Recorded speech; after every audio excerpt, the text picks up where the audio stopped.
सूत जी बोले, हे नैमिषारण्य में निवास करने वाले मुनियों। ब्रह्मा जी के इन वचनों को सुनने के बाद नारद जी ने पुनः पापों को नष्ट करने वाली कथा पूछी।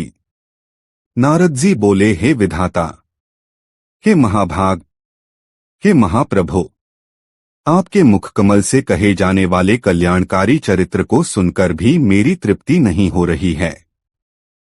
हे विश्व के सृष्टा, सती की कीर्ति से युक्त शिवजी के उस दिव्य और कल्याणमय चरित्र को विस्तार से कहिए, मैं उसे सुनना चाहता हूँ। दक्ष की अनेक पत्नियों में से शोभायुक्त सती किस प्रकार उत्पन्न हुई और शिवजी ने विवाह का विचार किस प्रकार किया। पुराने समय में सती ने दक्ष पर क्रोध में आकर किस प्रकार अपने शरीर का त्याग किया। फिर वे हिमालय की कन्या पार्वती के रूप में किस प्रकार प्रकट हुई। पार्वती ने कठोर तपस्या कैसे की, उनका विवाह किस प्रकार हुआ और वे कामदेव का नाश करने वाले शिव की अर्धांगिनी कैसे बनी। हे महामते, इन सभी बातों को आप विस्तार पूर्वक कहिए। आपके समान संशयों को दूर करने वाला न तो कोई है और न ही होगा। ब्रह्मा जी बोले, हे मुने, शिव और सती का वह परम पावन, दिव्य, गूढ़ और परम कल्याणकारी चरित्र सुनो। पुराने समय में भगवान विष्णु ने भक्तिभाव से शिवजी से इस कथा को पूछा था और शिवजी ने भक्तवर विष्णु से इसका वर्णन किया था। हे मुनिश्रेष्ठ, उसके बाद मैंने भी यह कथा शिव भक्तों में श्रेष्ठ बुद्धिमान विष्णु से पूछी थी। तब उन्होंने प्रसन्न होकर इसे विस्तार से मुझे बताया।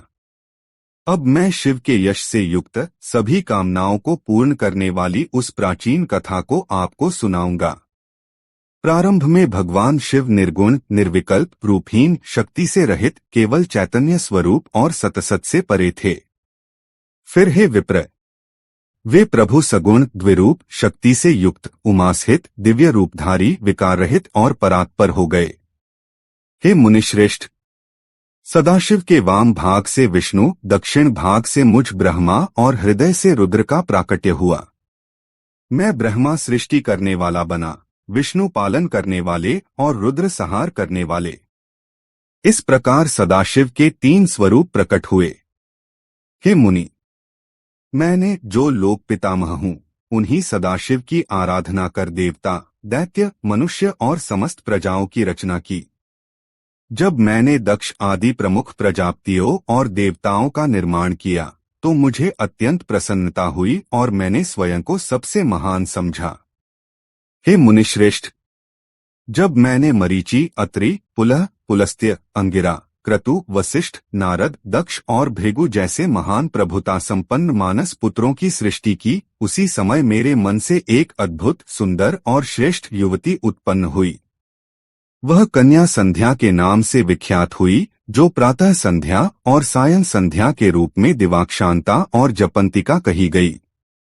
वह अत्यंत सुंदर, सुडौल भौहों वाली और मुनियों के मन को मोह लेने वाली थी। ऐसी अनुपम गुणों से युक्त स्त्री तीनों लोकों, देवलोक, मृत्युलोक और पाताल लोक में न तो कभी उत्पन्न हुई, न है और न होगी। वह संपूर्ण गुणों की खान थी। उस अनुपम कन्या को देखकर मैं उठ खड़ा हुआ और उसे अपने हृदय में धारण करने की इच्छा करने लगा। मेरे पुत्र जैसे दक्ष और मरीचि आदि भी उस कन्या को देखकर मोहित हो गए। हे मुनिश्रेष्ठ, जब मैं इस विचार में मग्न था, तभी मेरे मानस से एक अद्भुत, मनोहर और तेजस्वी पुरुष उत्पन्न हुआ। हे तात, वह पुरुष तपे हुए सोने के समान चमकदार और विशाल वक्षस्थल वाला था। उसकी नाक सुडौल, जंघा और कमर सुडौल और गोल थीं। उसके काले और घुंघराले बाल थे। उसकी भौहें मिली हुई थीं। उसका मुख पूर्ण चंद्रमा के समान दीप्तिमान था। उसकी छाती विस्तीर्ण थी और रोमराजी से सुशोभित थी। वह पुरुष बादल तक ऊंचे गजराज के समान दिखता था। वह विशालकाय, नीलवर्ण के सुंदर वस्त्र धारण किए हुए था। उसके हाथ, नेत्र, मुख, पैर और अंगुलियां रक्तवर्ण की थीं। उसकी कमर पतली और दांत सुडौल थे। वह मतवाले हाथी जैसी गंध लिए हुए था। उसके नेत्र खिले हुए कमल के पत्तों के समान थे। उसके अंगों पर लगे केसर की सुगंध उसकी नासिका को तृप्त कर रही थी। उसकी गर्दन शंख के समान थी। उसके ध्वज पर मछली का चिन्ह अंकित था। वह अत्यंत ऊंचा, मकर वाहन से युक्त और पुष्पों के 5 बाणों से शोभित था। वह पुरुष पुष्पधनुष लिए हुए, तीव्र गति से युक्त, कटाक्षों से नेत्रों को घुमाते हुए मनोहर प्रतीत हो रहा था। उसकी श्वास सुगंधित और अंग श्रृंगार रस से सुवासित थे। वह अनुपम व्यक्तित्व वाला था। उस पुरुष को देखकर मेरे पुत्र, जैसे दक्ष आदि, आश्चर्य से भर गए और वे अत्यंत उत्सुक हो उठे कि वह कौन है।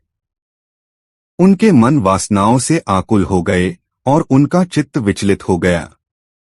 हे तात! वे धैर्य रखने में असमर्थ हो गए। उस अद्भुत पुरुष ने मुझे, सृष्टिकर्ता और जगतपति ब्रह्मा को देखा। उसने विनयपूर्वक सिर झुकाकर प्रणाम किया और मुझसे कहने लगा। पुरुष बोला, हे ब्राह्मण, मैं कौन सा कार्य करूं? मुझे जो भी कर्तव्य है उसमें मुझे नियुक्त करें। हे विधाता, आप मेरे मान्य पुरुष हैं।